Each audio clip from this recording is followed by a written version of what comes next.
Hi hello everyone, ಎಲ್ಲರೂ ಹೇಗಿದ್ದೀರಾ? ಇವತ್ತು ತುಂಬಾ ಸಿಂಪಲಾಗಿ ಮಾಡ್ಬೋದಾದ ಒಂದು ಗ್ರಿಲ್ ಚಿಕನ್ ರೆಸಿಪಿ ಜೊತೆ ಬಂದಿದ್ದೀನಿ. ಈ ವಿಡಿಯೋ ಇಷ್ಟ ಆದರೆ ಒಂದು ಲೈಕ್ ಬಟನನ್ನು ಪ್ರೆಸ್ ಮಾಡಿ, ಹಾಗೆ ಸಬ್ಸ್ಕ್ರೈಬ್ ಮಾಡಿ ಸಪೋರ್ಟ್ ಕೂಡ ಮಾಡಿ. ನಾನಿಲ್ಲಿ 3 kg ಚಿಕನನ್ನು ತಗೊಂಡಿದ್ದೀನಿ. ಮನೆಯಲ್ಲಿ ಫುಲ್ಲು ಫ್ಯಾಮಿಲಿ ಎಲ್ಲ ಬಂದಿದ್ದಾರೆ, ಹಾಗಾಗಿ ಇಷ್ಟು ಜಾಸ್ತಿ ಮಾಡ್ತಾಯಿದ್ದೀನಿ. ಈಗ ನಾನಿಲ್ಲಿ ಚಿಕನನ್ನೆಲ್ಲ ನೀಟಾಗಿ ಕ್ಲೀನ್ ಮಾಡಿ ಇಟ್ಟಿದ್ದೀನಿ. ಈಗ ಇದಕ್ಕೆ ಒಂದು ಮಸಾಲೆ ರೆಡಿ ಮಾಡಬೇಕು. ಒಂದು ಮಿಕ್ಸಿ ಜಾರಿಗೆ ನಾನಿಲ್ಲಿ ಒಂದು 10 ಹಸಿಮೆಣಸಿನ್ಕಾಯನ್ನು ಹಾಕಿದ್ದೀನಿ. ಹಾಗೆ ಇಲ್ಲಿ 2 ಈರುಳ್ಳಿ, 2 ಟೊಮೆಟೊವನ್ನು ಹಾಕ್ತಾ ಇದ್ದೀನಿ. ಹಾಗೆ ಶುಂಠಿ ಹಾಗೆ ಬೆಳ್ಳುಳ್ಳಿಯನ್ನು ಹಾಕ್ತಾ ಇದ್ದೀನಿ.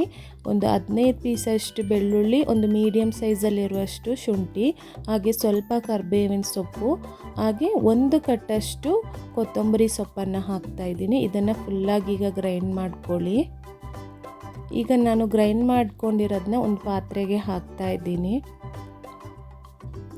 ಇದಕ್ಕೆ 2 ನಿಂಬೆ ಹಣ್ಣನ್ನು ಬೇಕು, ಹಾಗಾಗಿ ಇದರ ರಸವನ್ನು ಫುಲ್ಲಾಗಿ ಹಾಕ್ತಾ ಇದ್ದೀನಿ. ಹಾಗೆ ರುಚಿಗೆ ತಕ್ಕಷ್ಟು ಉಪ್ಪು, 2 ಟೇಬಲ್ ಸ್ಪೂನಷ್ಟು ಖಾರದ ಪೌಡರನ್ನು ಹಾಕ್ತಾ ಇದ್ದೀನಿ.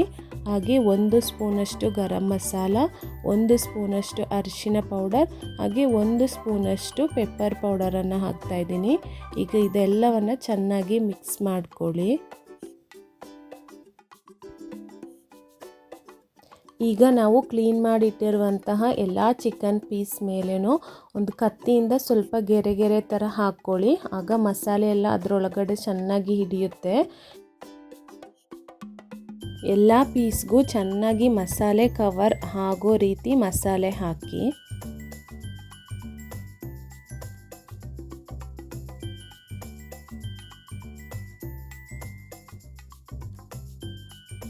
ಈಗ ಚಿಕನ್ ಪೀಸಸ್ಗೆಲ್ಲ ಮಸಾಲೆ ಹಾಕಿ ಇಟ್ಟಿದ್ದೀನಿ. ಇದನ್ನು ಕಡಿಮೆ ಅಂದರೂ 1 ಗಂಟೆಗಳ ಕಾಲ ಆದರೂ ಫ್ರಿಜ್ನಲ್ಲಿ ರೆಸ್ಟ್ ಮಾಡಲಿಕ್ಕೋಸ್ಕರ ಇಡಿ. ಹಾಗಾದರೆ ಮಾತ್ರ ಚಿಕನ್ಗೆ ಮಸಾಲೆ ಎಲ್ಲ ಚೆನ್ನಾಗಿ ಹಿಡಿದು ನಾವು ಗ್ರಿಲ್ ಮಾಡಬೇಕಾದ್ರೆ ಟೇಸ್ಟಿಯಾಗಿರುತ್ತೆ.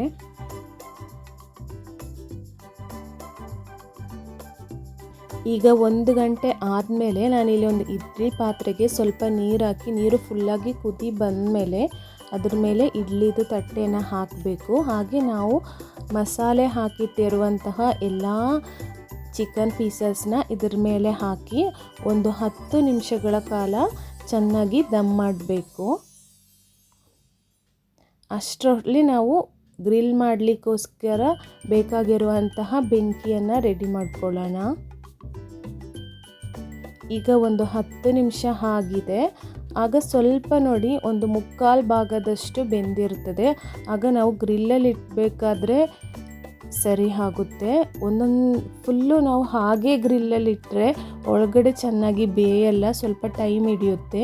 ಈ ಥರ ಮಾಡಿದ್ರೆ 3/4 ಭಾಗದಷ್ಟು ನಾವು ಬೇಯಿಸಿರ್ತೀವಲ್ವ, ಹಾಗೆ ಗ್ರಿಲ್ಲಲ್ಲಿ ಸ್ವಲ್ಪ ಟೈಮ್ ಬೆಂದರೆ ಸಾಕು. ಟೇಸ್ಟ್ ಮಾತ್ರ ಸೂಪರ್ ಆಗಿರುತ್ತೆ.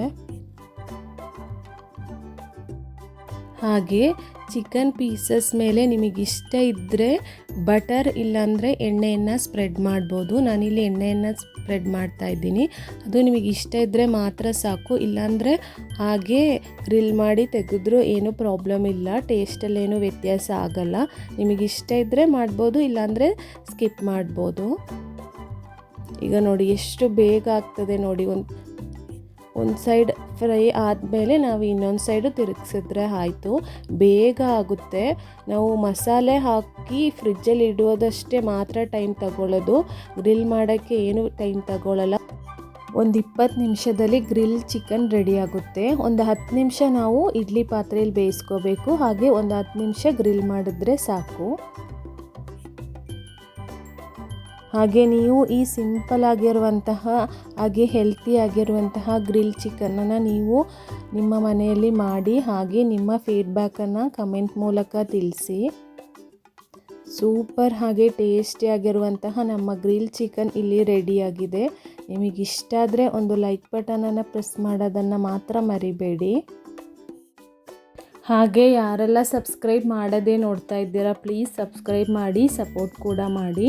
ಮುಂದೆ ಒಳ್ಳೆ ಒಳ್ಳೆ ವೀಡಿಯೋಸ್ಗಳ ಜೊತೆ ಬರ್ತಾ ಇರ್ತೀನಿ. ಹೀಗೆ ಸಪೋರ್ಟ್ ಮಾಡ್ತಾ ಇರಿ. Thank you.